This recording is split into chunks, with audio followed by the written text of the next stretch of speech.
Je suis chargé d'introduire ce module 7 portant sur l'amélioration de la qualité des soins.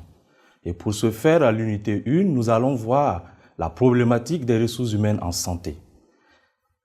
Si vous vous rappelez bien, les modules passés ou unités, nous avons plus parlé des patients, surtout en rapport avec la prévention, l'accès aux soins à travers les alternatives telles que l'assurance santé, ou bien par rapport aux coûts, où on a vu que les ménages contribuaient de trop aux dépenses de santé.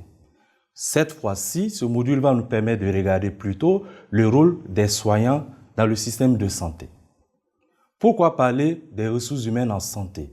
Parce que l'on se rend compte que la question des ressources humaines est essentielle dans tous les domaines, pas seulement celui de la santé. Même s'il est vrai que c'est un problème plus crucial au niveau des pays en développement. Du reste, cela est plus marqué dans les ressources humaines en ce qui concerne l'Afrique, où l'on se rend compte qu'on a deux types de problèmes.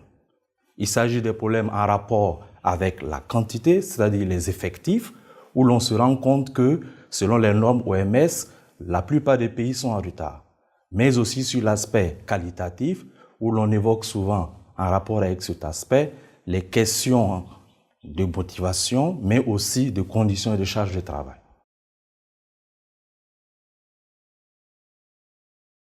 Pour ce qui concerne l'aspect quantitatif, l'on remarque que l'OMS recommande qu'il y ait au moins 23 personnels de santé qualifiés pour 10 000 habitants. Et la plupart des pays sont en retard. En témoigne le cas du Tchad, qui est autour de 2 personnels qualifiés pour 10 000. Et c'est en Côte d'Ivoire, on observe les chiffres les plus élevés, autour de 6,3 personnels qualifiés pour 10 000 habitants. Alors que, je le rappelle, l'OMS recommande qu'on soit au moins à 23 agents de santé qualifiés pour 10 000 habitants.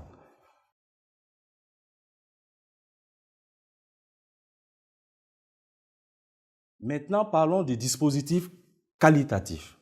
En réalité, l'aspect qualitatif nous permet de revenir sur la question essentielle de la qualité des soins, mais aussi de la question de la motivation, puisqu'on se rend compte que face à la demande de soins, nous devons avoir du personnel motivé pouvant aller à la qualité.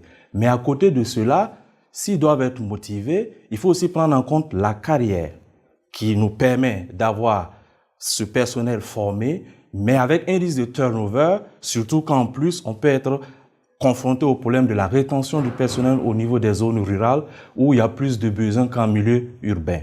Et enfin, lorsqu'on regarde l'aspect qualité, nous sommes en droit de revenir sur l'ensemble des conditions au niveau environnemental facilitant le travail à travers les conditions de travail et les charges de travail qui sont inégales tenant compte de la fréquentation ou de l'utilisation des services par la population.